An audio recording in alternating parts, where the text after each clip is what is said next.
Hey guys, old folks here. So, I've got a request for a Jacob video. I got a buddy who actually has got him awoken on another server. I'm waiting on a video.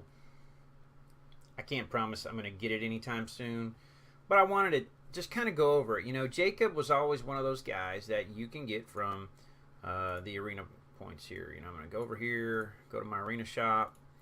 I've got, he's 5-starred. I can buy,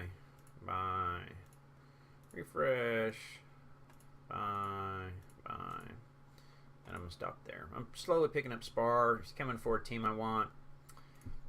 That's just why I'm doing what I'm doing. But anyways, so Jacob, you know, he's always been that tank. You know, when you're playing the game, you're like, okay, do I go for Jacob? Do I go for Gerber? You know, what do I do? Well, Jacob was a good tank, has a great ability to dive.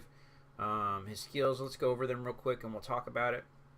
Obviously, this is his ultimate, Phantom Rush. He summons 2 clones that deal 4 hits of damage to enemies. They become popped up, immobilized for a second on that final hit, and they continue to stay there and they gain life still. So, what's cool about this is, we'll watch the little video, he's a backline diver, so you can jump to that guy Sebastian or that guy's Mirror or whoever, interrupt a spell and do damage and gain life back. So it really helps him to stay alive as they're beating on him.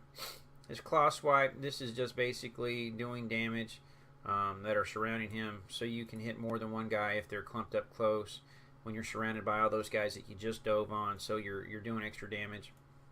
The dragon scale, basically this is increasing his magic resist, which makes him really good against magic teams. I mean, you know, obviously against a full AD team, this isn't going to help him. But against a Magic team, he is great because of this little increase here.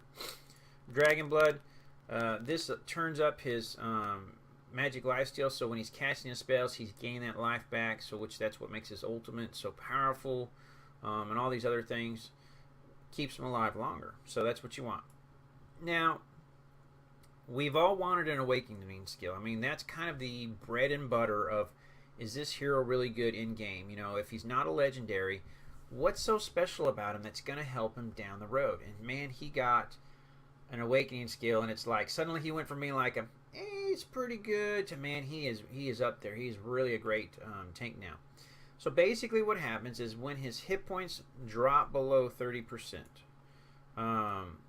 it kicks in and it raises attack speed. So not that I'm comparing this to a League of Legends character named Warwick or anything, who, you know, had that special ability that, you know, it could speed up his attack. So basically that's what happens. So during this time, he's going to attack a lot faster, and it's also going to increase his physical and magical lifesteal. It lasts for 3 attacks, or, you know, when he's casting a skill. Now what this does is it helps him get back into the fight. It helps him get more health. It helps him to continue to stay there, and it really does a great job. You know, here he is. He looks kind of cool dancing around. That's all this is. You're not going to see anything. And so what it does is it allows him to last longer. It allows him to do his job. So basically, if you partner him with someone like a Merlin, whose little guys are running around the field giving you lifesteal, you're creating a tank that can stay alive for a long time. I've seen videos of, you know, minute and a half, minute and 45-second battles where he's basically kept himself alive while being beat on by 3 guys because of this Awakening. Is it overpowered right now? You know, it's hard to say. You get physical teams get to win for a while, and then the AP teams come back, and the Magic teams, you know, they take over, and then the tanks get risen, and so it's always a delicate balance of who's on top. But right now, he is great. I'd say if you have him, start starring him. If you haven't started him, if you haven't gotten him, and you're a VIP 0 or a VP, you know, 4 or less, you know, you're not really spending money on it, he's a better tank right now, especially in my opinion, over Gerber. And I like Gerber, but I think in game right now he definitely is a beast, and that's a joke for those that you don't catch that. But I like him.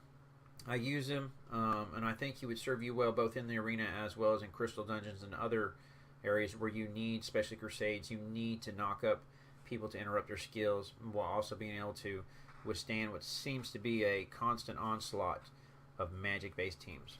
I hope this helps you guys. If you got any questions, feel free to give me a shout. As soon as I get my video from my buddy, I'll upload some of his videos showing them and how it works. That's about it. Thanks for watching.